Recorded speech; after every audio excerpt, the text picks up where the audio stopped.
James Faison Law Group. We're going to continue our conversation about raising money from non-accredited investors. Before we talk about 506B exemption, today we're going to talk about 504.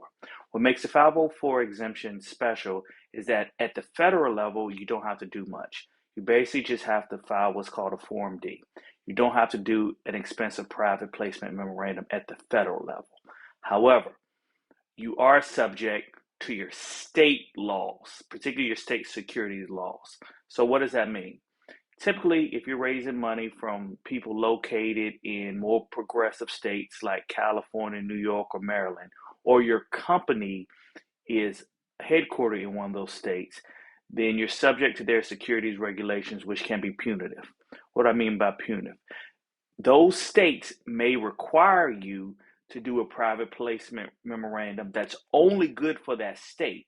So theoretically, you might have to do a private placement memorandum for a bunch of states, which can cost you tens of thousands of dollars.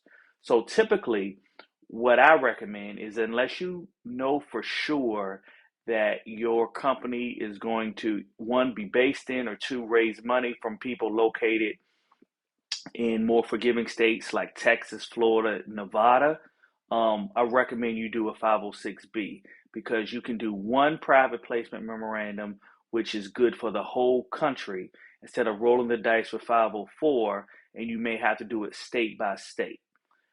And typically, when you're raising money, you're not 100% sure where the money is going to come from. You're going to be talking to a bunch of people. Some might be located in California or states that have more punitive securities laws.